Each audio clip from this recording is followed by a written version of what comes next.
Good morning, Capital Region. Zach here, Fox Sports 980, 95.9 FM, Zach Harris Sports live Fridays at 5 o'clock and Sundays at 11 a.m. Want to continue my streak of during college football season right around 10 o'clock, previewing some of the top 25 matchups as I did last week, and I'll continue doing forward. First of all, good morning. Kind of a somber day, 20-year anniversary of the 9/11 attacks, and let us never forget those people who, not only their lives were lost, but their families' lives were shook up. The men and women who fought so hard overseas to make sure something like this never happens again. The first responders that reacted on the scene that all came together and helped. Some of the good Samaritans that happened to be around at the time that decided to enter the building on their own goodwill.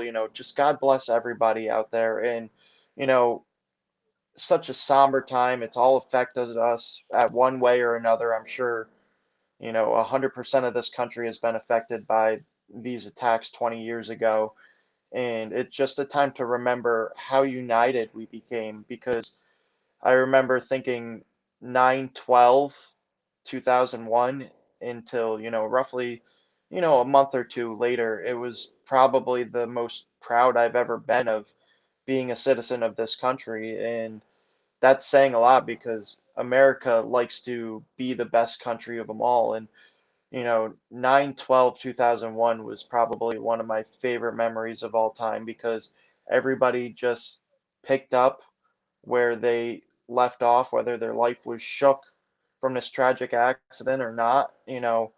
This terrorist attack affected us all, but we all got together, we all did our thing, and the next day or two, we all picked up our feet, got back on the saddle, and got back to life. And not only that, we did a great job of uniting, coming together. I can't remember how many people held doors open, said, God bless you, please, thank you, just everybody coming together, looking out for one another. So while we remember the attacks 20 years ago that affected all of our lives, let's not forget the day after the attacks, the day where, we really made America proud because we came together. We weren't going to let it bring us down, and we united and realized that, hey, this is the best country in the world, and something as tragic as this isn't going to get us down. This is something that we're going to unite, we're going to overcome, and eventually retaliate and hope that something like this will never, ever happen again. So, thanks to all those brave men and women overseas, all the first responders and everything as well. But I also wanted to remind you guys not to forget 9/12/2001. Let's get into some college football. Week two, we had a great week one. Some of the top 25 mashups, like I said, the first time since 1950, we had five matchups featuring two top 25 teams, something that hasn't happened in a very long time. Um, and it was kind of a little bit of a letdown, but here we are, week two. Some people got the cupcake schedule starting week two. I know Alabama's playing Mercer, and as much as Nick Saban doesn't want you to have that rat poison, let's be honest, it's Mercer. It's not the toughest of games for Nick Saban, especially after what they just did to a ranked opponent in Miami that had a veteran quarterback and returning 10 out of their 11 offensive starters. So, I mean, don't feed into the rat poison, but at the same time, I'm going to throw that rat poison out there. It's kind of cupcake week for a lot of these college football teams. And I'm going to go through a handful of games that I think are important with top 25 opponents going against good opponents, good solid opponents. Some of them need to bounce back. Some of them need to continue to show who they are, where they are in this college football playoff world. But I did want to start regional, local, and kind of work my way out. So let's start with the U Albany game tonight. They're going against Rhode Island, a team that, let's be honest, they haven't been able to get it together in the last 10 years. I think they haven't won more than four games in any of the previous 10 seasons. So while I don't think this is just going to be an easy rollover game for U Albany, I do think this is a team Rhode Island is that went 2-1 during their spring ball that kind of gained some confidence in their shortened season pushed back due to COVID in 2020. They're shortened 2020 season, 3 games. They gained some confidence in those 3 games. But still, at the end of the day, this is a team still trying to build culture and build a winning way. Albany still has their veteran running back in Carl Mofor, sorry. Jeff Undercuffler is still the quarterback there. Um, they actually outgained North Dakota State last week. I thought they played a hell of a game, and I thought they did a good job hanging in with one of the best teams in all of football in the FCS Subdivision 1. And you're talking about a team, North Dakota State, that won 8 championships in the last 10 years. So they are better than Alabama in their subdivision. So they are like the Alabama of the subdivision. And I thought um, Albany did a great job hanging in there. Obviously, turnovers was a big part of that game. Really crushed them. They had 3 turnovers that turned into 21 points for North Dakota State en route to a 28-6 win. But it was really a good, hard-fought game. I thought Albany played with a lot of confidence. Obviously, the turnovers was a big factor. Getting Carl Mofor going, moving forward, will also be a big factor on how this offense produces. And going against Rhode Island, this is a team that, with Carl Mofor in the backfield, they need to get him going. He had 22 yards on 19 carries last week going against a tough North Dakota State opponent. You also need to get Jeff Undercuffler getting more comfortable. The rookie wide receiver, Alexander, had a great game, breakout game, really showed what he was going to bring to UAlbany. But this is a team that it's going to be a hard fought game against Rhode Island because, like I said, I do believe they gained some confidence in that little shortened schedule where they went 2-1 in that 3 games. But this is a team that hasn't won more than 4 games in the last 10 years. But one of the reasons I want to lead off with this, not only because it's UAlbany football, it's near and dear to my heart and to the rest of the capital region. Being that of 9/11 and the 20th year anniversary, they got a lot of great stuff going on pre-game, during game, post-game. So they got a pre-game flyover. They got a police K9 demonstration. Uh, First responder vehicles are going to be there. They have music, games, and more between 4:45 and 6:45 right before the game. You don't need tickets to get into that part.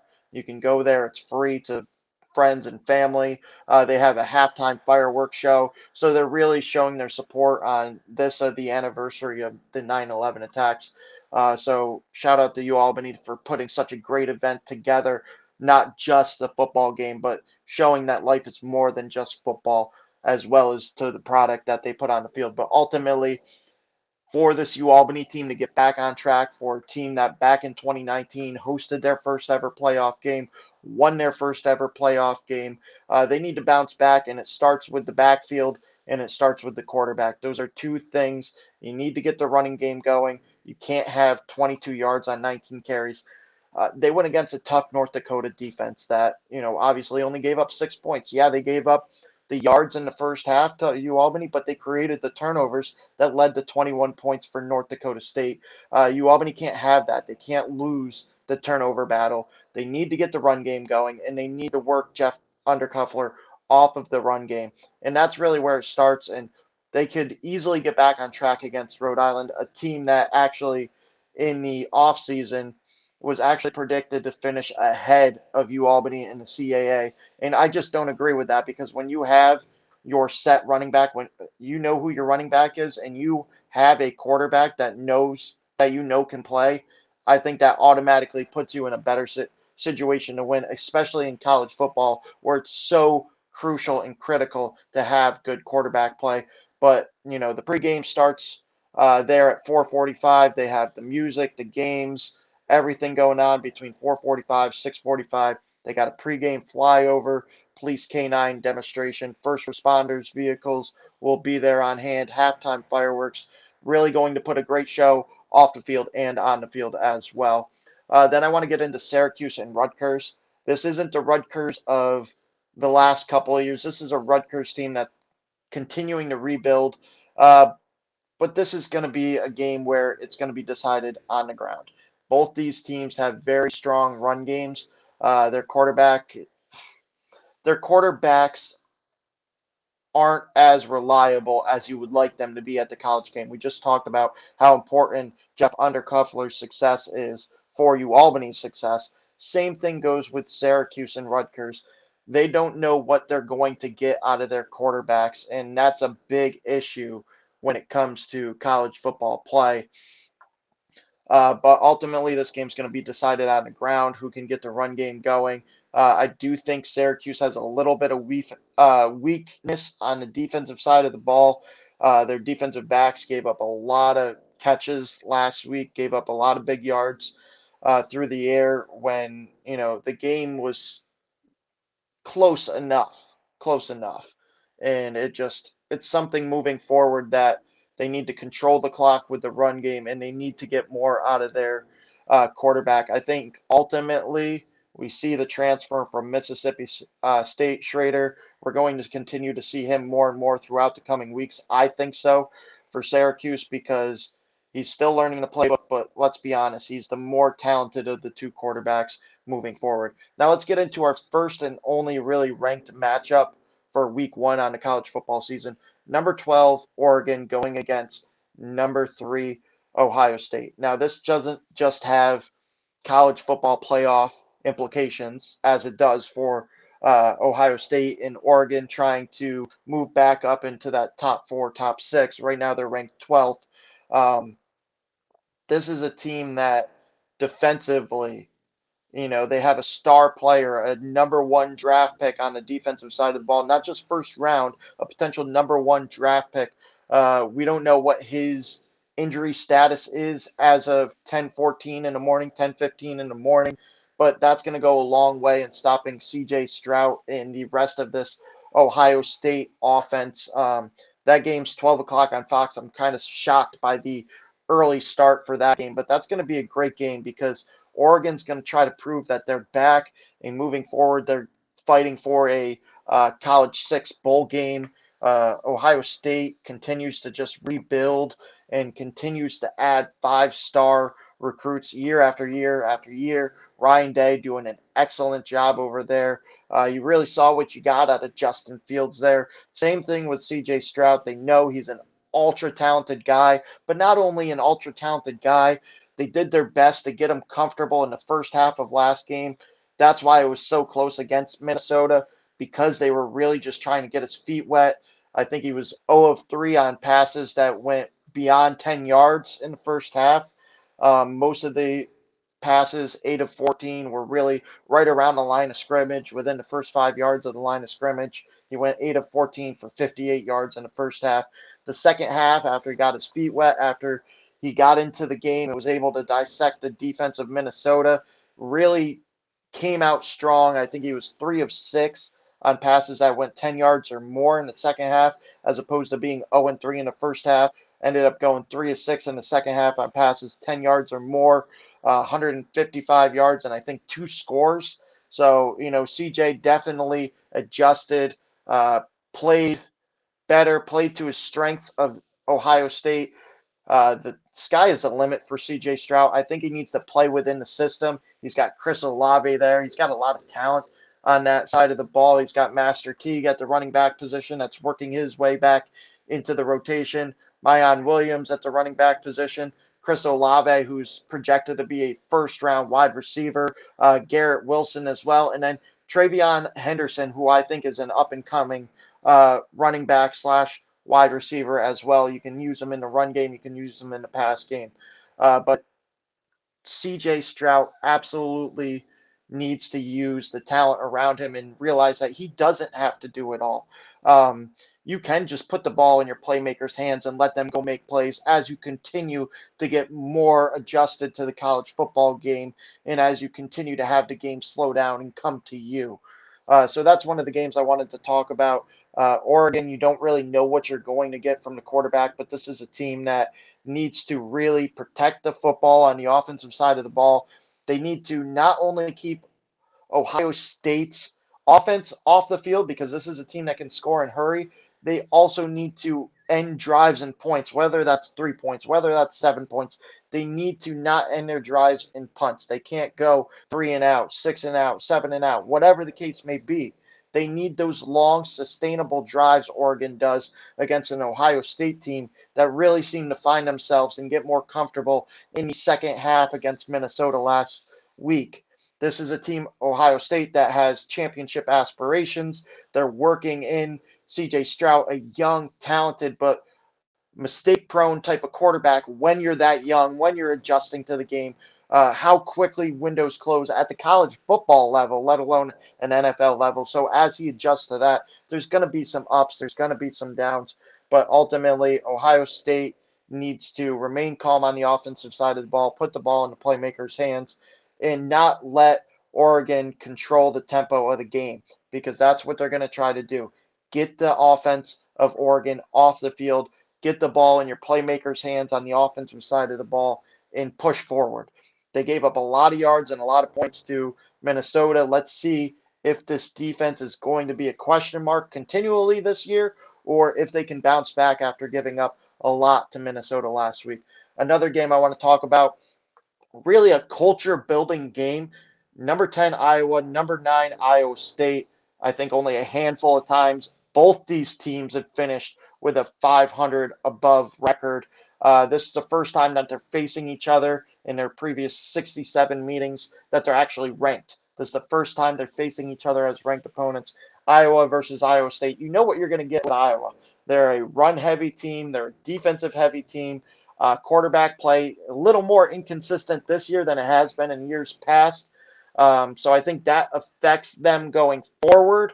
They need to get more out of the passing game. That seems to be a common trait with a lot of these games. You need to get a lot more out of your quarterback, especially when you're going against a ranked opponent that has a great quarterback that is projected to be a top 5 selection at the quarterback position in the upcoming NFL draft with Brock Purdy.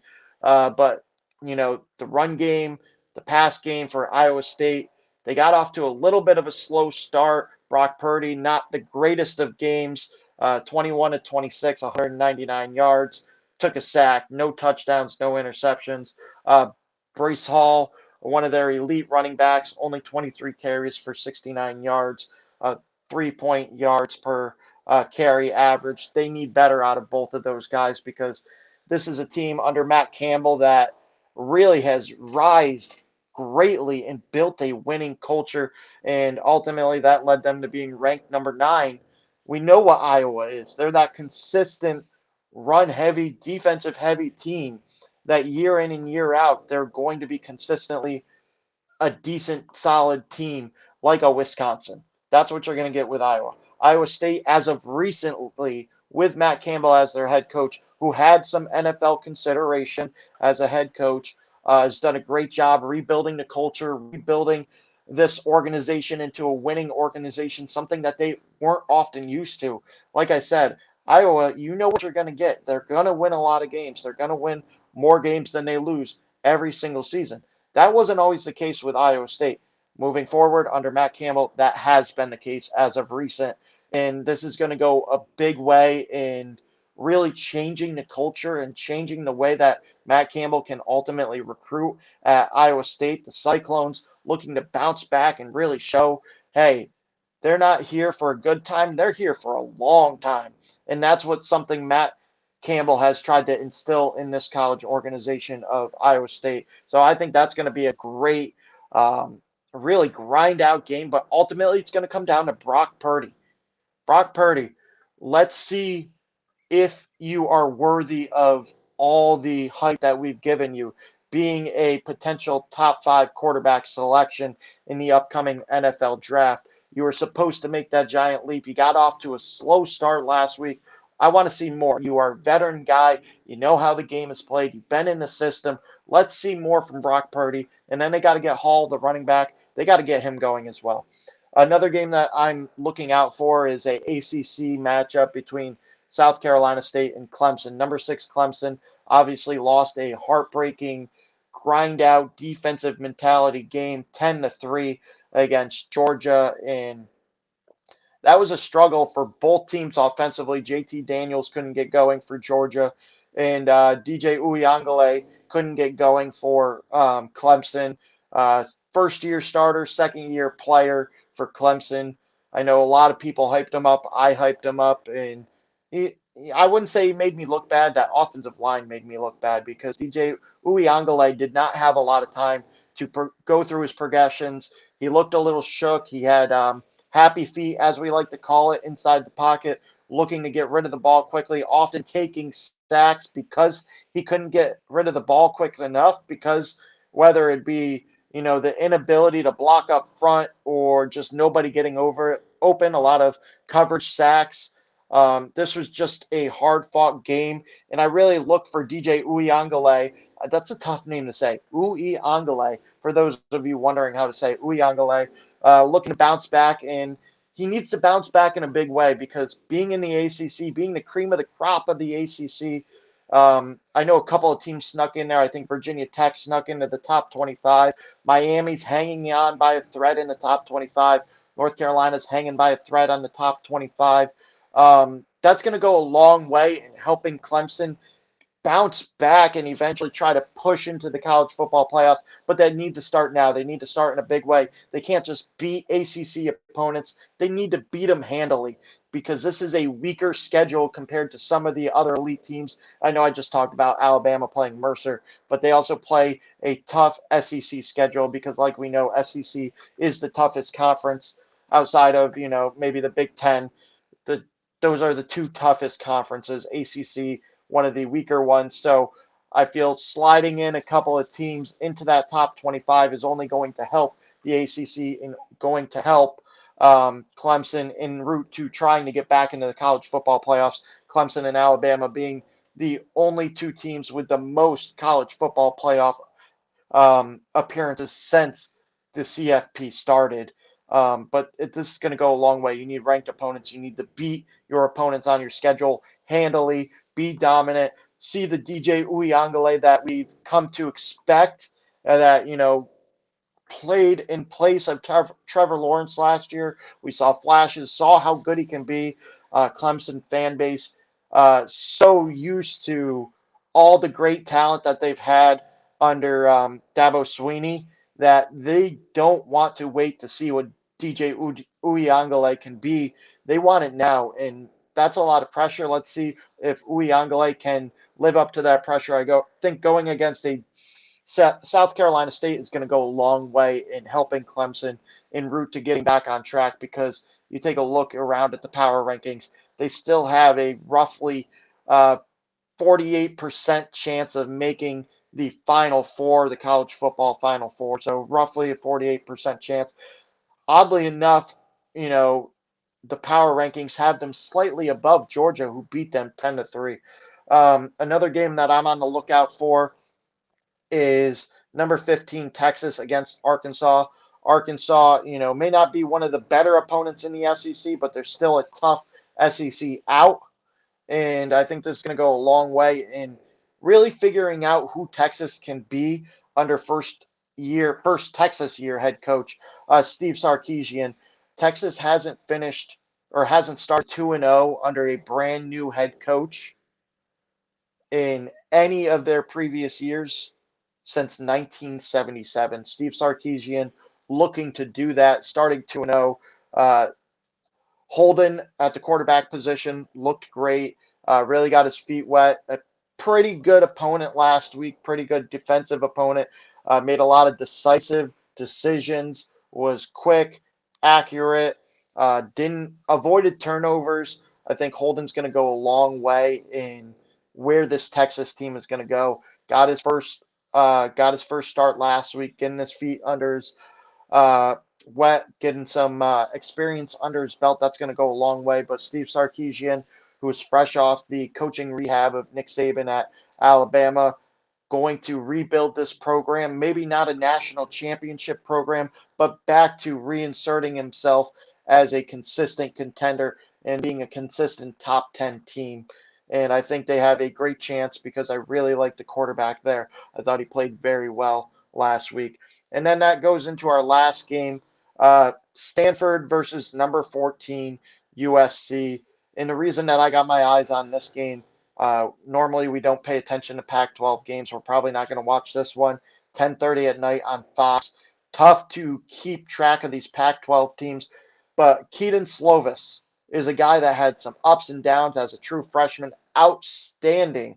Got great feet, great mechanics, a little turnover happy last year and 2 years ago. I think he's going to bounce back in a big way. He looked to be a little more comfortable last week. I think that's going to continue this week. Going against I'm going to say good Stanford opponent, not a great Stanford opponent. So that really is going to go a long way in helping Keaton Slovis continue his trend of good quarterback play and ultimately, hopefully, separating himself from the pack of a quarterback weakness in the upcoming NFL draft. I think there are some good quarterbacks, but nobody's really taken that step forward and really shown themselves. For those of you that are NFL fans, not college football fans, a couple of the guys you want to keep your eyes on. This is one, Keaton Slovis of USC. Also, another guy to keep an eye on, Spencer Rattler, Matt Corral, who had a great game, but I wouldn't put too much stock into that. You really need to see the game within the game because Matt Corral, being with Lane Kiffin, being in a offensive heavy system at Ole Miss, of course he's going to put up phenomenal numbers. You need to really watch and see his decision making, which has thus far been good. But Keaton Slovis, he's a quarterback prospect for the NFL. Spencer Rattler, Malik Willis at Liberty, he's another guy. So just a couple of names for you NFL fans that may be looking for a potential starting quarterback next year or for the future. Those are just a couple of names, but really looking for Keaton Slovis to take the next level and start to separate himself from the rest of the group of the supposed weaker quarterback class going into the 2021, 2022, 2022 NFL draft. That's really the last game I wanted to talk about was Stanford versus number 14, USC. If you have any questions, feel free to comment. I'll get to them. I'll stay on the stream for a couple more minutes. But really, going to be a great day of college football. For a lot of teams, this is cupcake week. This is really their bye week before they get to a tougher game. Just that extra practice. Alabama versus Mercer. A couple of these other teams playing more cupcake schedules. One of the more intriguing matchups, we don't know if JT Daniels is going to play or not for Georgia. He's questionable. They're going against UAB. Can UAB have that upset mentality? We'll see more about that, obviously, as we get closer to game time. But really, if you have any questions, now is the time because I'm getting ready to log out. Great broadcast. I appreciate everybody tuning in, showing support. I'm going to continue to do this Saturdays at 10 o'clock. And then if you missed my preview show, you can catch Sundays at 11 a.m., start the broadcast at live, excuse me, as well as on Fox Sports 980, 95.9 FM for the love of sports, Sundays at 11 a.m. Thank you for tuning into this broadcast. Next Saturday, 10 o'clock, be here, be square. We're going to preview week 3 college football. Have a great weekend. Enjoy this somber day and just love one another. Remember not just 9/11, but remember 9/12 and how we really came together as a community, as a state, as a country, how many American flags were bought, how many people held doors open, how many people said please and thank you and you're welcome and God bless you, and so on and so forth. Treat one another with love and respect. We've been more divided now than I've ever remembered in my whole entire 33 years of existence on this planet. But I do remember one thing, and that's 9/12, where we really came together as a community and as a state and as a country where united we stand really meant something on 9/12. Let's get back to 9/12. Let's not just remember 9/11. Let's remember 9/12 for those of you, us still living and still having a chance to treat one another with love and respect. This is Zach Harris Sports. Thank you for tuning in. And, just enjoy the day, enjoy one another. And let's get back to United We Stand. Uh, Thank you. God bless America. And tune in Sunday at 11 a.m. for the love of sports.